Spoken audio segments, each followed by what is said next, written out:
Welcome to Awakening the Gifts from Your Ancestors, Healing Collective Shadows. But in the second session, we looked at how are my ancestors' gifts? How are my ancestors bringing me resources, bringing me great stuff? The session after that, we looked at how is my ancestors bringing me wounds, bringing me trauma, bringing me difficulty. And then the session that was last week, which Celine Vega ran, was about what if I don't know my ancestors? What if I don't know anything about their influence and their effect? And what if I have a feeling in my body that I can't really identify? I don't really know where it comes from or what it is. So this week, we're going to deal with the collective shadow, the collective impact, which will have impacted our ancestors. It also impacts us in the present time, in the present day.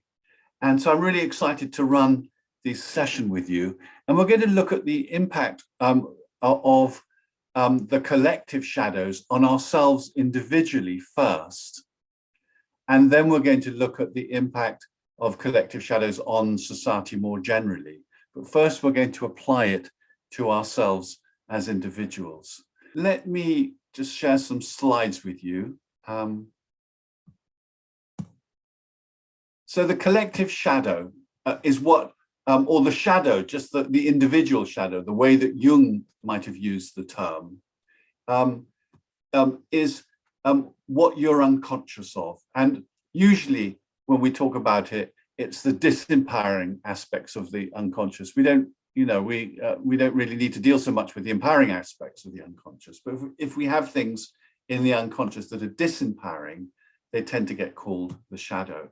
So the collective shadow is the unconscious aspects of the culture of the society in which we live, or the world in which we live. And that is what impacts us from all the people around us, from our education system, from the world in which we live. And we're very often unaware of the disempowering aspects of the culture and the societies in which we live. And so that's the topic of today.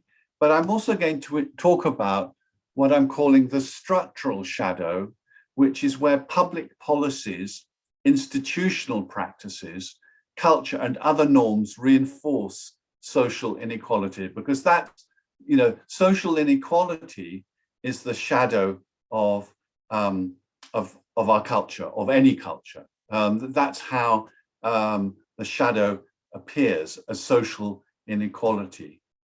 And so sort of obvious examples of collective shadow, gender and patriarchy, the male dominance of society that we as men can so often just be completely unaware of. I had an example the other day of, there was a very rich philanthropist, and he set up a trust, and all the, the board of the trust were all the male cousins, and they didn't even think to invite one of the female cousins onto the board of that trust.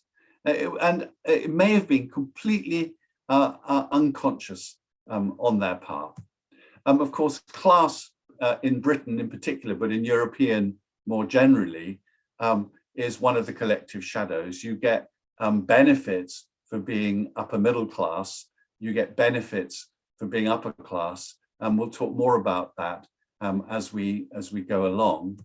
And then, of course, you've got racism, anti-Semitism, and Islamophobia, all of those things. If you're not born in Britain, if you're not born in this country, or if your parents weren't born in this country and it shows in your skin color or physical features, that will have an impact on your position, your privilege or lack of privilege within a society. And then, of course, there's homophobia and transphobia, which is the new one, which is that there are more and more people identifying not in the gender into which they were born. And there's quite a lot of discussion about it at the moment, and some, quite a lot of difference in opinions about certain aspects, like can people who were born male but have become female use women's changing facilities. But that's not really the key point. The key point is that perhaps we're not all absolutely male or absolutely female, and there are some people more in the middle, and they have issues about that. Disability is another collective shadow. How do we treat people who who have disabilities? And for example, the transport system has traditionally been very, very difficult for people with disability. They are improving it.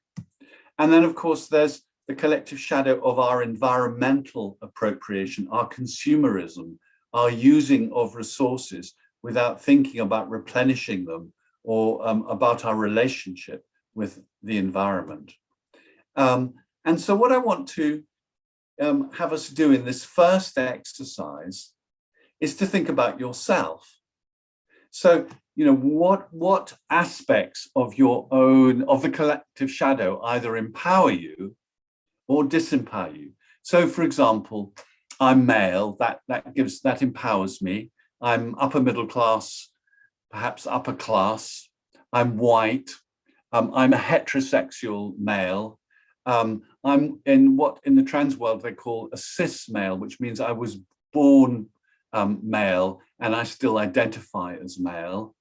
And I don't have, any obvious, well, I don't have much disability, although I'm beginning to get hard of hearing. That will become a problem. And, in terms of environmental appropriation, I'm aware of it, but I'm not doing that much, about it.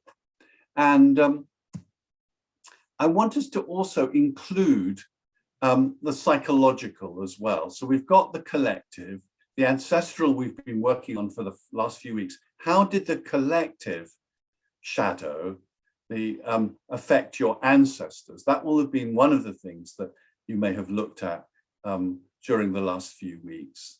And also, I want us to look at the psychological. How were you impacted by the nuclear family that you brought into? So although I have, I'm empowered in terms of gender, class, I'm white, I'm heterosexual, I'm able-bodied, I'm a cis male, I haven't got any significant disabilities. I do come from a fucked up family. So I thought that just to balance the view of our empowerment, because I think most of the people on the call, if not everyone, I haven't seen the late arrivals because the slide is here, but almost everyone is white. But to balance that view of empowerment that I get through the culture, it's just worth noting that I come from a very toxic, toxic and really a toxic family. I've told my story on many occasions: alcoholic, heroin addiction, other drug addiction, disassociated mother, all the rest of it. So, I want us to have a balanced view about ourselves, but I certainly think it's important to look at, where are we empowered and where are we disempowered? Now, some of you, for example, in terms of your, I could have included, in terms of race, if you like, but also we could have talked about perhaps political culture, that some of you, you're British all the way through. You can find your DNA in Wiltshire near Stonehenge. There really are people today whose DNA isn't really different to the DNA from Wiltshire. But there are other people, and I'm included in that, where I'm really a mix of different things. So, so I've got, the family always identified with the British upper class empowerment, the entitlement, the benefits that gave me, such as just my ability to manage my way through the British health system would be an example of that. There was also the military branch of the family. But when I was a kid, my father said something to me that has only struck me recently, which is that his mother was half German and half Jewish, and they came to the UK, to Britain, at the beginning of the 20th century. And her father was very rich German Jewish investment banker and stockbroker. And they did the typical thing that that outsiders do, which is money then marries into class, into aristocracy. And, you know, I never really thought much about that. But when my father was young, one of the things that upper class people did was to do grand tours of Europe. And because it was modern times, he and his mother went to Moscow just before the outbreak of the Second World War.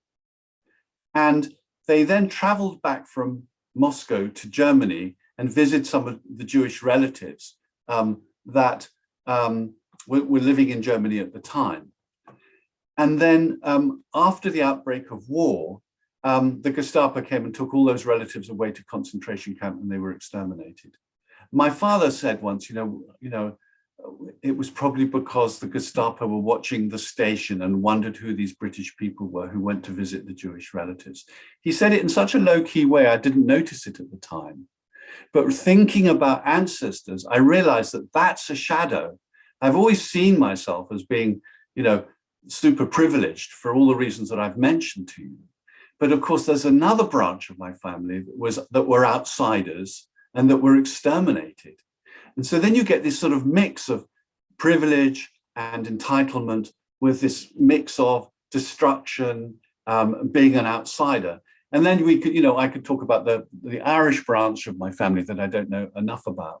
So for those of you who have a big mix, it may be quite complicated. And you want to become aware of the aspects that you haven't been aware of. You could say that a family shadow was that I think my grandmother, who married Gilbert Russell, who was, and then bought a big country house, which is now a part of the National Trust, and, you know, married into this, you know, influential family. The emphasis was on, you know, being British upper class. But what was going on in her psychology from her background? And that was never spoken about. I heard from a school teacher at school that my grandmother had rescued Jewish people and Polish people during the Second World War because she was wealthy. It was never spoken about in my family. So if you like, that was a shadow. That whole part of the family was a shadow that influenced my psychology, but was never talked about really in the family setting. And so now I'm beginning to address that and beginning to work out why I can be, you know, I can be an outsider and I can be entitled. You know, I've got both of those in me. And so it's really helpful to begin to identify those things, because then when you see a part of the shadow that affects you, the collective shadow or the family shadow that affects you, you can name it, you can do healing work with it. And at the very least, you can say, hang on for a second, you know, I'm not really an outsider at all. That's just a little gremlin from the past that's come to bite me on my backside. So that's the first exercise. So the first exercise is going to be essentially around, what's happening here? This chart here, which is in terms of all of these different things, does the collective shadow support you in being empowered, or does it support you, or does it disempower you? And perhaps there are different aspects. So for example, you know, I've got anti-Semitism and, you know, being an outsider as well as being a white male. So, and then also, just because so many of us here probably do well on the empowerment side, you know, feel free to mention your family, because of course, a destructive, toxic family, you know, like mine, you know, as many of you know, my brother died of a heroin overdose, my twin brother. You know, there are other things that balance all of this up. But today we're particularly looking at the collective aspect. So what I'm going to do, for those of you who are sort of reasonably techie, I'm going to give you a copy of the slide into chat. So the exercise is going to be in groups of 3, 8 minutes per person, 25 minutes in total. So that's 8 minutes per person, 25 minutes in total. If you're in a group of 4, you'll only have 6 minutes per round. Now, one thing to say that's really important is you cannot disagree with anything the other person says. This is a subjective experience. You may not get into intellectual conversation. You may not, talk about whether, gender equality exists or not. All of those conversations are banned. If somebody starts a conversation about whether there's gender equality, whether there's racism, whether there's transphobia, whether there's any of those things, and talks about other people, stop them. The only conversation is, where in these categories are you empowered, and where might you have some disempowerment? And please stop anybody who wants to get into a conversation. I'll talk about denial of these things after the exercise. So you've got 25 minutes starting now. Yeah, great to have you all back from that exercise. I want to do a big debrief at the end rather than at this point, because I want to make sure we've got enough time for the second part of this. And I just want to talk about, so why are we interested in the impact of the structural shadow or the collective shadow on other people? And for me, it seems really obvious, but I want to live in a world where all of us are productive, all of us have opportunity, all of us get on. I mean, I could talk for hours about how annoyed I am about the world spending so much money on armaments, and how the people think the best way to solve problems is by building larger military forces. And there are so many things in the world that, if you knew your life calling, if you had done personal development work, if you talk to people who were different, diverse to yourself, I want to build a world, even a tiny step from me towards a world which is slightly better is, for me, one step in the right direction. I don't think you can be neutral on this, because if you do nothing, you're a bystander. And you know what happens when people stand by, the Nazis take the Jews to the concentration camps, bad things happen. Environmentally, there are lots of bystanders. I think we all need to do a little bit, just one step, to make the world a slightly better place. I want to talk about the denial of these shadows, because very often people will say, well, women have the same rights as men. But actually, if you look at the statistics, and we will look at the statistics, you'll see that actually they don't get the same opportunities as men. And there's also, I see everyone as equal, I'm colorblind. But people who say, and in fact, the British Conservative Party politicians, saying, we're colorblind. Even the black members of the Conservative Party said it was a terrible report, because colorblind is a naive position, because it doesn't take into account the fact that some sections of the population are significantly disadvantaged because of the structural shadows. And I will go through some of those in a moment. I'm going to look at, for various reasons, I've been reading a book on it. So I've got a couple of slides, or maybe 3 slides, on the impact of racism, structural racism, and also a slide on gender discrimination of patriarchy, and with statistics, from different agencies. And it's so easy to, for me, for much of my life, to have had a Eurocentric view of the world. And of course, in the education system, they teach me about all the great things about the British Empire. And, it wasn't all terrible, but there was, invading people's countries and killing people and taking their natural resources and imposing your political system. There isn't much justification for that. That's not okay. But that's not what it said historically in the, the history books when I was growing up, although it is beginning to change. And then, that sort of almost unconscious myth of, white people are superior, white culture is superior. So why do we deny it? Partly because if we face the truth of colonialism and slavery and racism and homophobia, and gender inequality and patriarchy, and transphobia and the way we treat people with disabilities and the class system, it'd be too painful. When Gandhi first came to Europe, Mahatma Gandhi first came to Europe, a news reporter said, Mr. Gandhi, what do you think of Western civilization? And Gandhi paused and said, I think it's a really good idea. this idea that Europe is civilized. If you look at the history of the 20th century, you can't say that Europe is civilized. And to admit that is really painful. So one of the reasons why we deny the structural inequalities is because it's painful. And it overturns our worldview, where so much of the news, so much of the information, so much of the politics is slanted towards a Eurocentric point of view rather than a global point of view.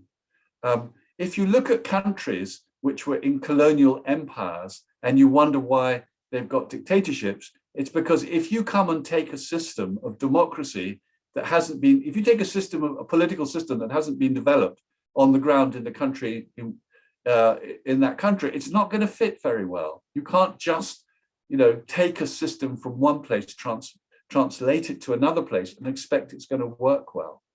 So I want to talk about structural racism. I'm going to talk about two forms of structural inequality.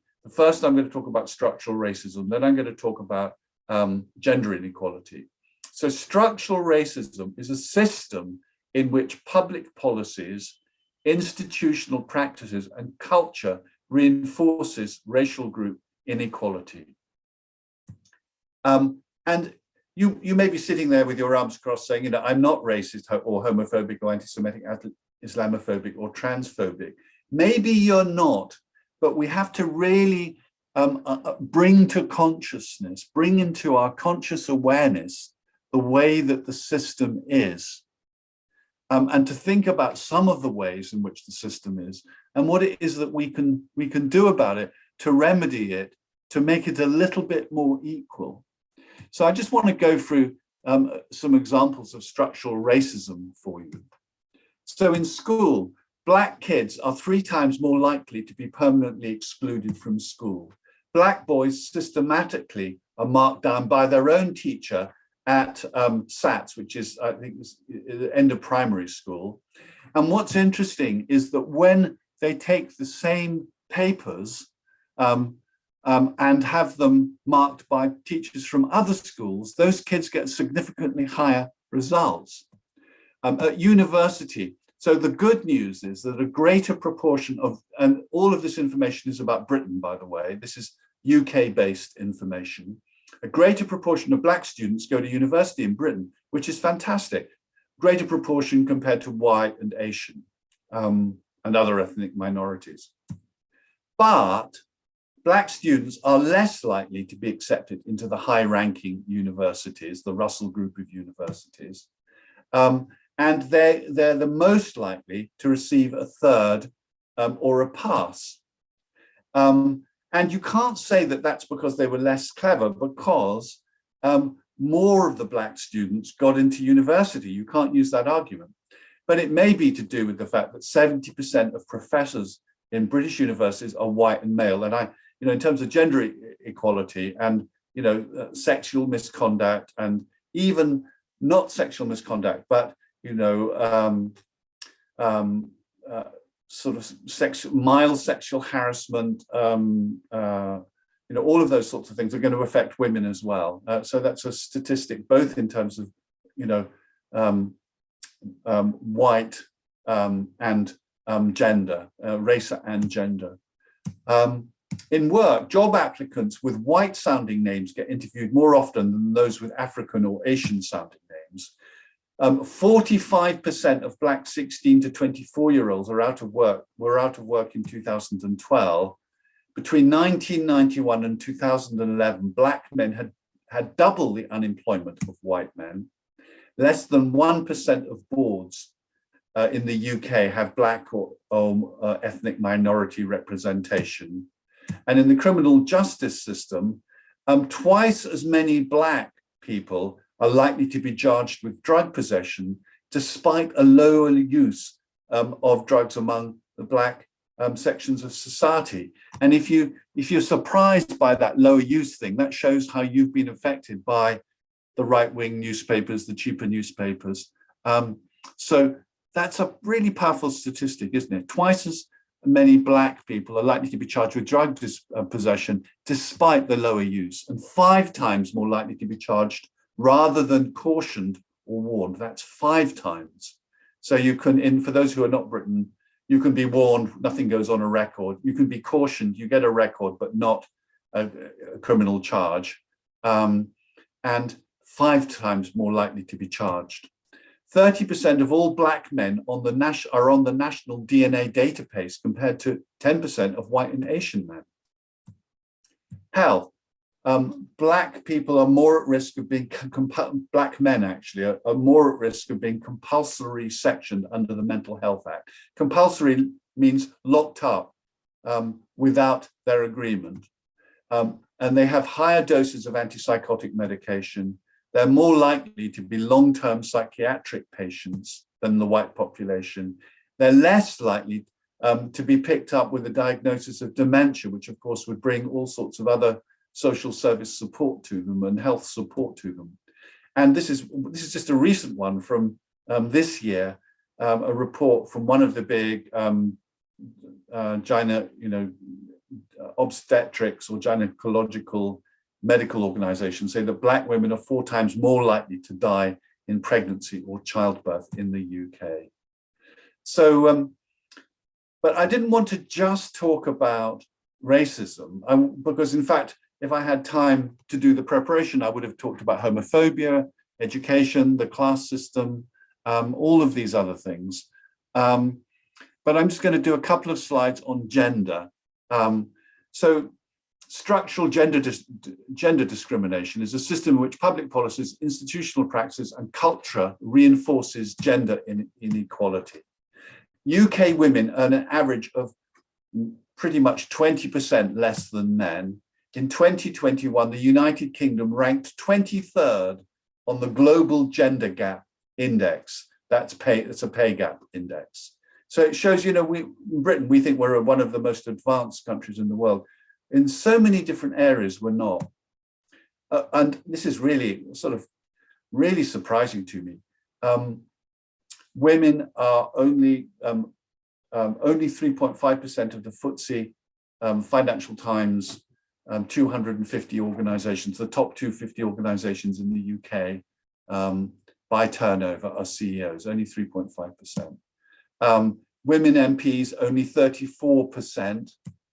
Women in the cabinet, 21%.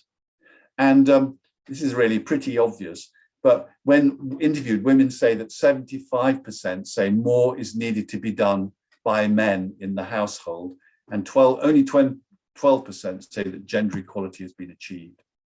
And 82% of women say more needs to be done on sexual misconduct. If I'd had time, I would have looked at the prosecution of rape case and sexual misconduct and stuff of that sort, and that would have just supported this whole argument. So it's a sort of pretty heavy picture. And I'm not trying to make you all feel bad. What I want us to do is to just start opening our eyes and start looking for things that we haven't really looked at. There's all we can individually do is very, very small things. It's in the structure of our society. So that, if you help a Black person, or if you help a woman get a job, or if you support somebody, that positive discrimination is just equaling things up just a little bit. So it's just to be aware that our society has these disadvantages built into our society, and that we need to. It's not, you may not be the problem. You may be I suspect that you're not. You do the best you can, but for us to just be a little bit more aware of how easy it is for someone who is disadvantaged to be nervous, and for us to compare that with an entitled white person. If you look at the senior managements of organizations in Britain, I can tell you that all those white men didn't get there because of competency, and I've seen it in organizations where, we just talk about women. A woman has to be significantly more talented to get the same degree of promotions, unless the organization, and there are organizations now that have really good schemes for identifying those key performers. So all I'm really talking about is, let's be really aware of these issues. And so the first part of this meeting today was about, how are you impacted? Are you, are you Jewish?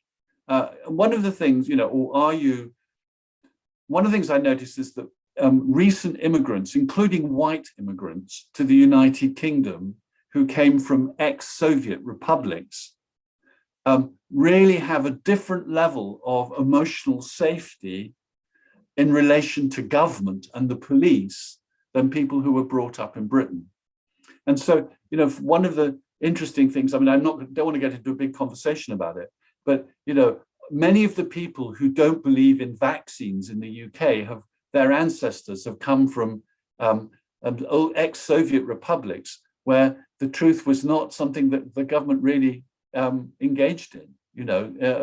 Everything was manipulated according to the government agenda.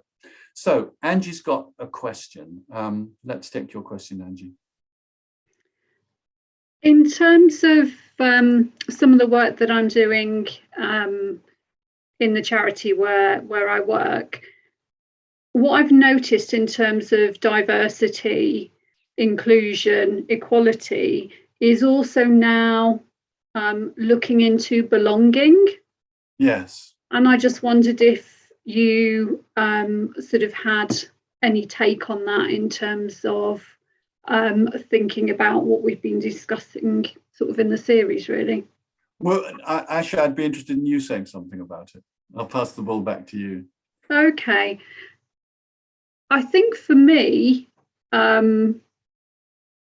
because of my situation as somebody who's adopted, that's why I was particularly interested in this series. And I think it's about not losing sight of the points that you've already made.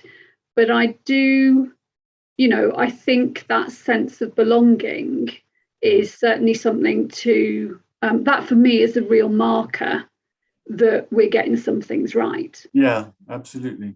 Absolutely. Absolutely. I mean, just, changes in society, like, that gay men can walk hand in hand now, at least in the center of town, and, and not be, mainly be safe. That's a positive sign. Akim's waving his head like that, more safe than it used to be, Akim, I think, but yeah. So looking for those sorts of things, I absolutely agree. What I want to do is, it was quite a tough little presentation I made. So I'd like us to just very, very briefly go and talk about it. How do you feel about it in groups of 3? And again, be very careful of the denial aspect. Be a little bit challenging if somebody says, racism doesn't exist or anything of that sort. But how were you impacted by that? So new groups of 3. So this time it's a group discussion. So you've got 15 minutes for a group discussion. Make sure that everybody gets a chance to talk. And I look forward, to seeing you back in 15 minutes. Great to have you back. So it's pretty, that last presentation was quite tough. I wanted us to get both sides of the argument. One is to start to look at what are the things that could possibly be affecting you and influence your empowerment and your disempowerment. And then on the other side, to start thinking about other people in all of those different categories and becoming more sensitive to the fact that we're not all equal. We don't start the race at the same point on the line. We start at different places.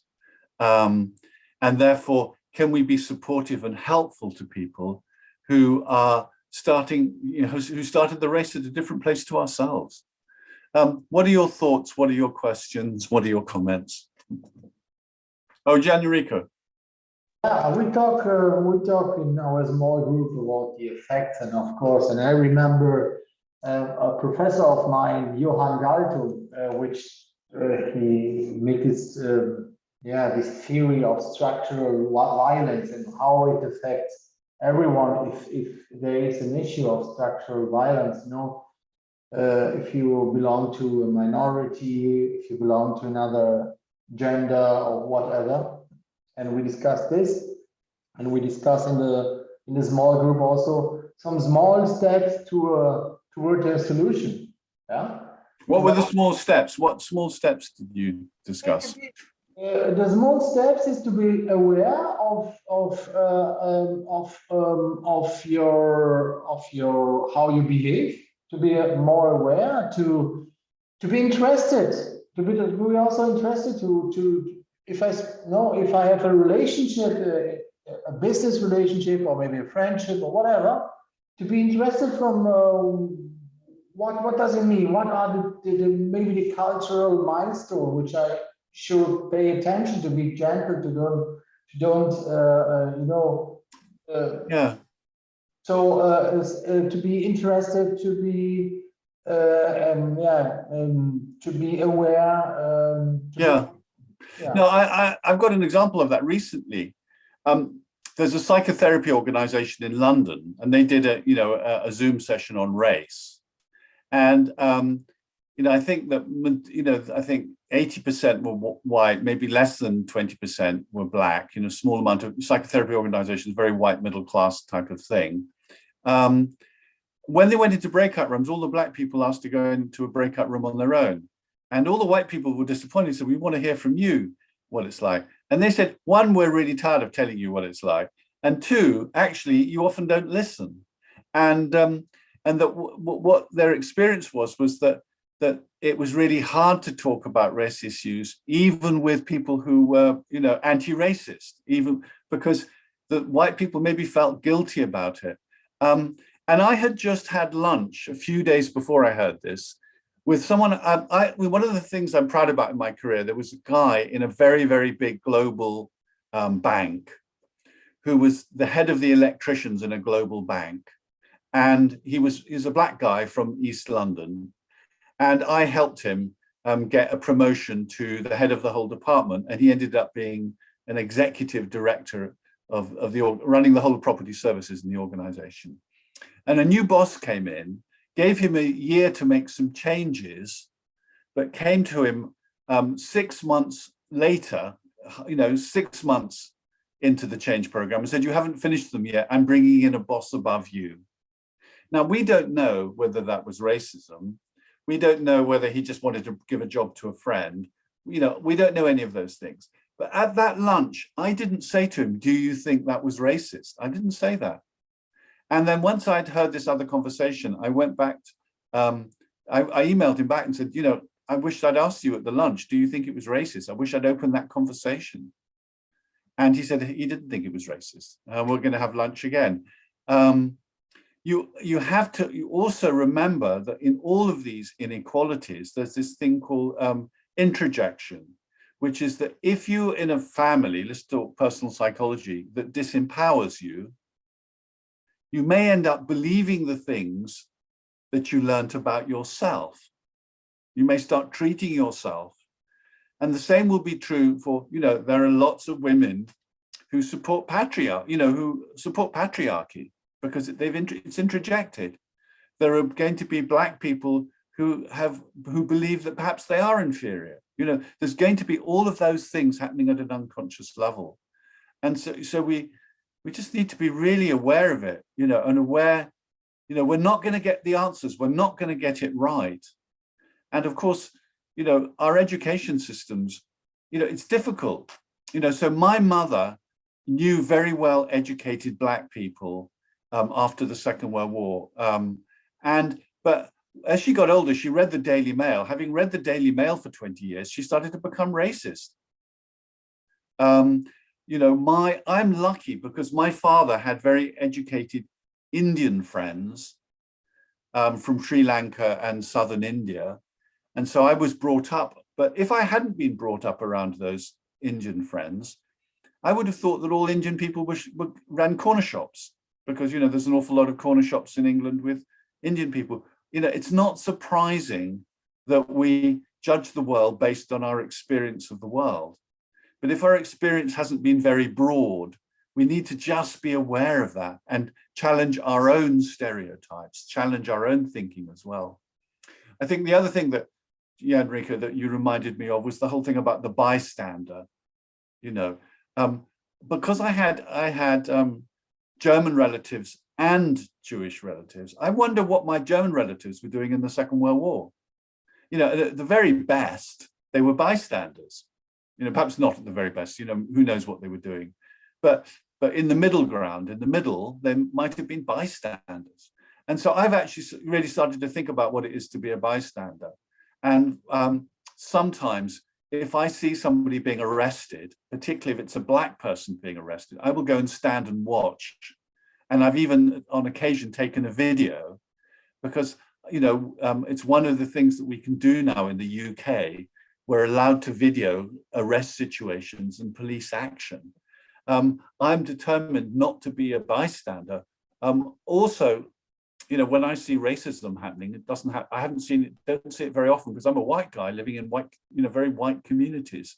But when I see it happening, I intervene in some way. So there are those little things that we can all do. Paul, did you have your hand up? Yeah, you reminded me, this is significant in terms of being a bystander, refusing to be. In 1981, as I was coming back through Lewisham, I saw a group of young people, mostly Black, but some white, some of whom I recognised from a youth club which I ran on Sunday nights. And then there was a police bus opposite the road. So I drew up, parked my car somewhere behind, and I was in a pullover, etc. And I came and stood. And then I saw the green bus unload, and all these police officers went running across towards this young group of, none of them were over 14, and they all like breaking cue balls, scattered all over the place. A police officer, a young constable, came up and asked me to move on. I asked him why, as I wasn't anybody's way. He said, well, I'm asking you to move on. But I said, Constable, you have no power to impose a curfew on the streets. I want to observe what is happening as a citizen. With that, I was, as the saying goes, arse over tip, bent over the railings. I heard someone say, no, Sergeant, we don't need cuffs. I was frog marched to the green bus. I sat down, and I happened just to mention that I had a woman friend in the car around the corner, and a woman's voice from behind called me a cunt, and my back of my head was slapped. And I thought, goodness, if that's what happens to young Blacks, I'd be furious and I would want vengeance. And that's how it had been for 15 years with young Blacks in London who wouldn't be as placid and accepting as their older generation. I was charged with obstruction, and the magistrate, the stipendiary magistrate, dismissed it out of hand. But, you know, that's the cost of being a bystander, and it's a cost that's worth paying. You weren't a bystander, you actively engaged, which was really great. Congratulations. Yeah. What else? Thank you, Paul. I really appreciate that. What else?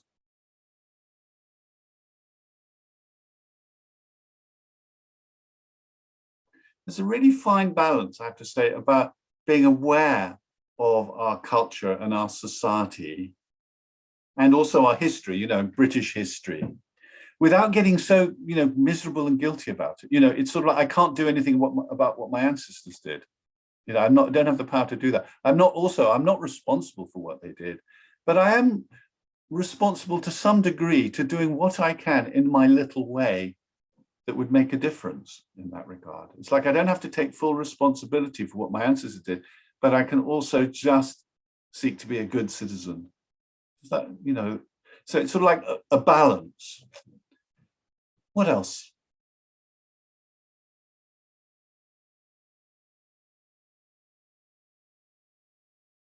Also, yeah, go on, Stephanie, it'd be great to hear you. don't quite know what I will be saying, but let me see with bystanders.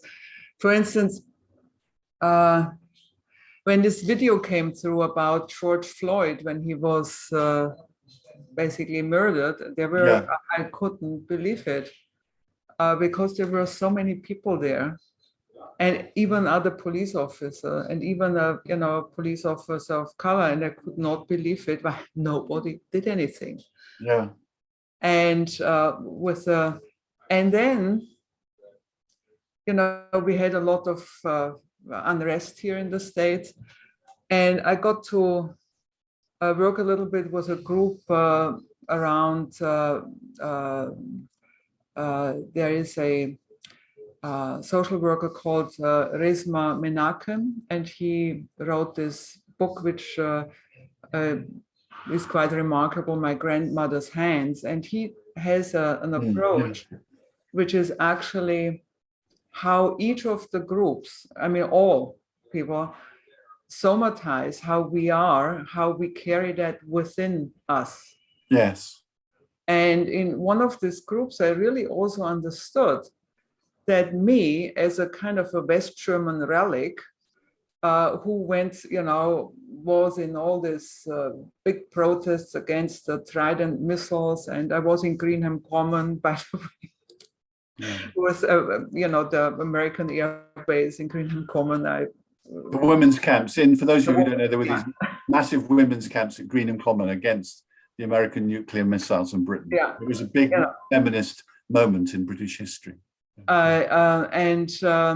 So I could not understand it, but then, I realized that I'm actually in this very privileged role. I didn't realize that I would say, you have to do something. You just can't let that happen. And then I realized that the history here is so different. And we in America, and we carry different things so differently, and that really how we process things is so different, and it's a very, very complex ground. It's very different. America is particularly different to Britain, because in Britain a lot of slaves came through the ports, and a lot of the wealth in Britain came through the slave trade. But we didn't have very many slaves on British soil. We did have slaves on British soil. Whereas in America, the whole section of the population in America came out of slavery. And then what happened at the end of slavery, and how the judicial system then pursued the free Black people to get them to give free labor in another way, is very, very different to what happened in British history. I'm familiar. I lived 2 years in Britain, 1 year up in Manchester and one in Walsall, in the Sikh part of Walsall. So because that was the only place where there was a house for rent, and it's a very different brand. Yeah. Having said that, I thought, because I'm based in Britain, my workshop's usually in Britain. I've gone to Zoom in the last 3 years. I've just realized, looking at the screen, that the British people are a minority on this. So even though I pitched it towards British people, actually I can see that the Brits are a minority. So we can have a global conversation, but yeah.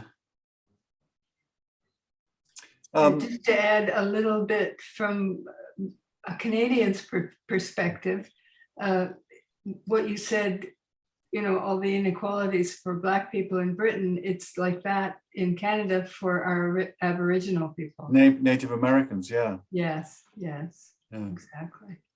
And the heritage of not thinking they're worth anything. Yeah.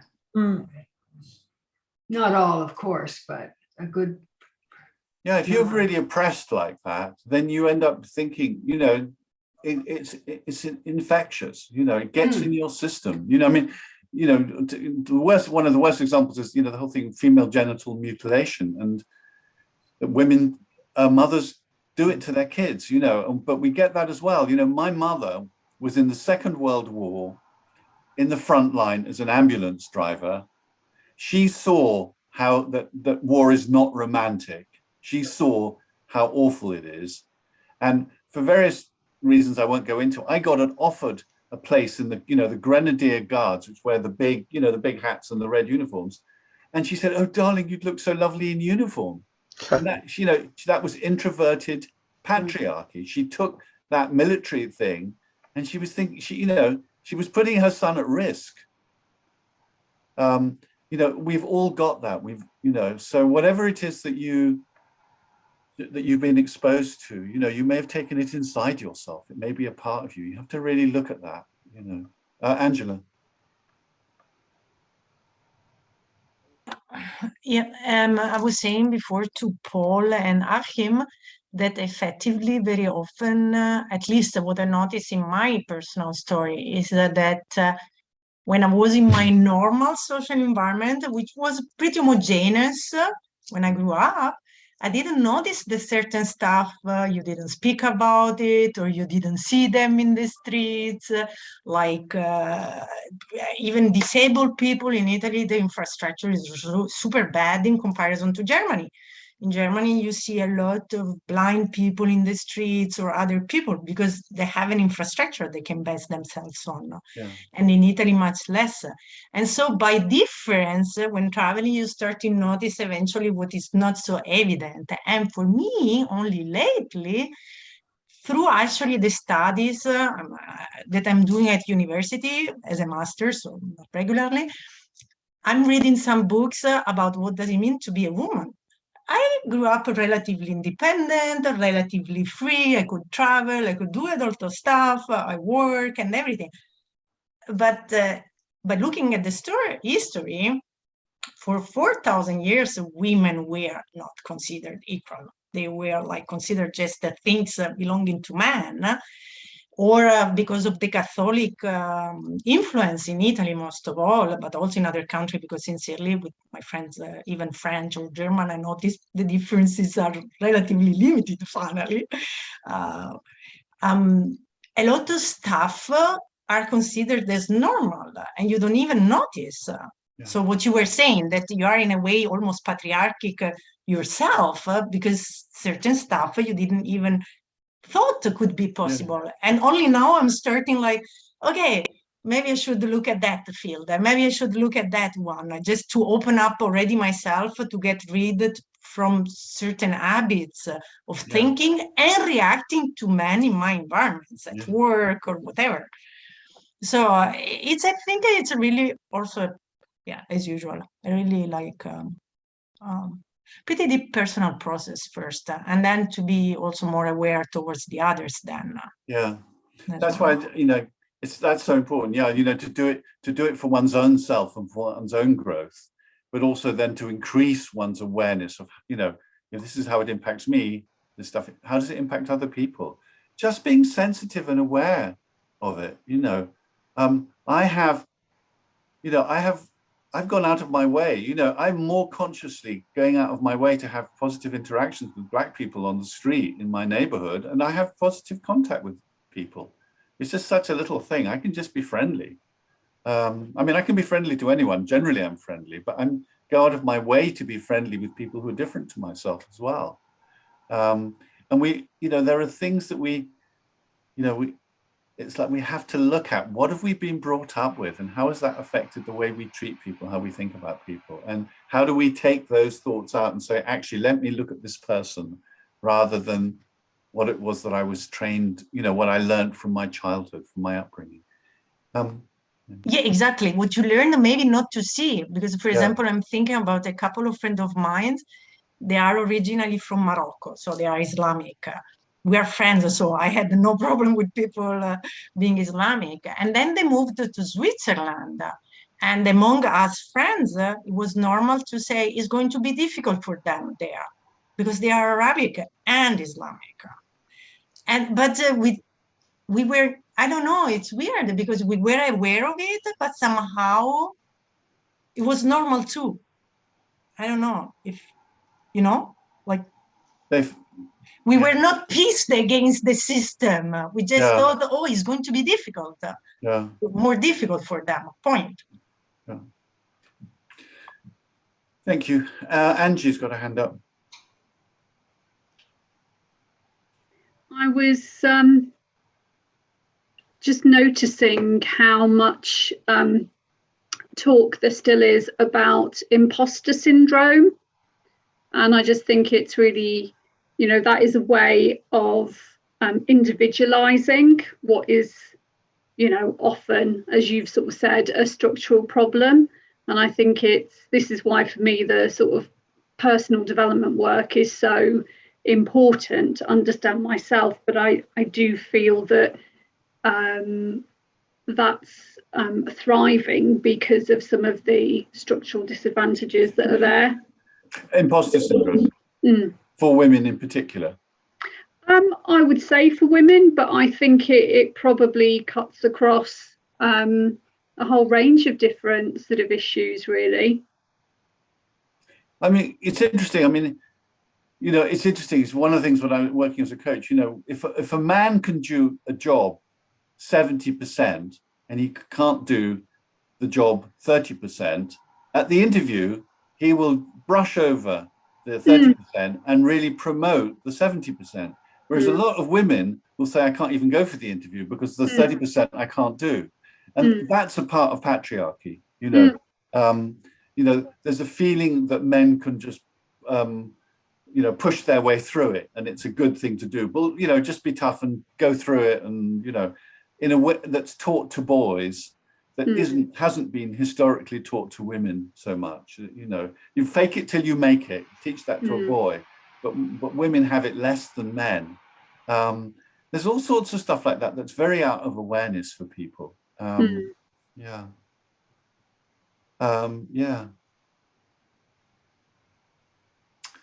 What else? Anything else to be said? It's a balancing act because you also don't want to do positive discrimination. Yeah. You want to be real, and it's. I think one just has to connect and to talk and to work it out and not get frustrated. And if there is a. Let's talk about positive discrimination for women. I think I'm not an expert on this subject, so I'm really new to this. I'm quite naive, but I think there's two things. If somebody's at a disadvantage, why not give them a bit of help? That's the first thing. But the second thing is, I have seen situations where, a company says we've got a quota for Black people. And I know a particular organization, there was a really talented woman with a PhD, Black woman, but they promoted her every year for 5 years. So she never got to know the job that she was doing because she kept getting promoted. So she never saw the consequences of her actions. But when she was 5 levels up, she didn't know what she was doing because she'd never fully properly done the jobs. So there can be, and there can be situations where somebody who isn't competent gets promoted because there's a quota. I've seen that happen as well. But for example, having schemes that support staff members getting extra education and targeting certain, parts of the workforce and saying, actually, let me give you a bit of help with your education because you've got lots of competencies that would, equip you to be in a senior role later. All of that is legitimate, There was a scheme in America, and I can't think what it was called now, where for American football teams, that they decided on a rule that for every interview for the football team manager, there would have to be one Black or ethnic minority person on the short list, not on the final, not selected for the role, but just interviewed. And that actually made really quite a big difference over about a period of about 10 years. When they tried to introduce that into English football, just the idea that there would be positive discrimination for the short list, even though the idea was suggested by the person who was the chair of the Football Association, the whole thing got, because it got scrapped because people said this was racist against white people and stuff of that sort. So, I do think that finding ways of equaling things up and getting more women into senior positions, more Black and Asian people into senior positions, more, and also more white kids from deprived areas. There is also, when people talk about white privilege, and we're almost finished, it's not that actually being white gives you privilege, it's that it doesn't give you a disadvantage, which is that black gives you a disadvantage. So there are parts of England with, you know, very high levels of white unemployment, lack of education, all of that. And I'm also keen on helping that, you know, those sort of, you know, poor working class people get more access to education and all of those things. So it's not just, you know, let's try and make the playing field a little bit more equal, and let's try and support all the groups that need a little bit more support. Anyway, that's the end of my thoughts about this. Let's have everybody unmute. Thank you, Paul. Everyone unmute. How are you feeling right now? Yeah. Positive. Positive, very positive. Challenged. All lives matter. Black, white, and all sorts and conditions. Oh. There's a lot to be done. Better a little step towards a good world than no step. Yeah. Curious.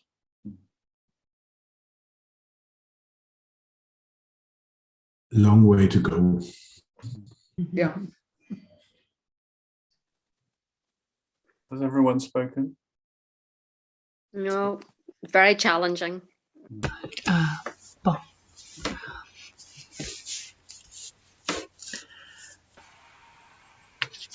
I feel aware and empowered.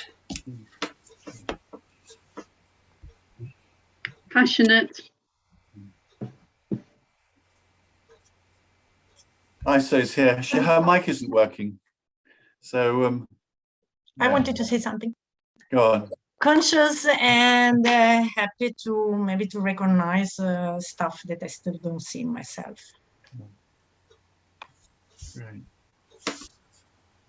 So next week's the last session in the series. We're going to integrate everything, take it all forward together. You know, if stuff has been stirred up this week, we can talk about it next week. Really great to have you here. The week after, we're going to do something like nourishing yourself in nature. I'll talk about that in a couple of weeks' time. Lovely to have you here today, and I'll see you next Wednesday. Take care.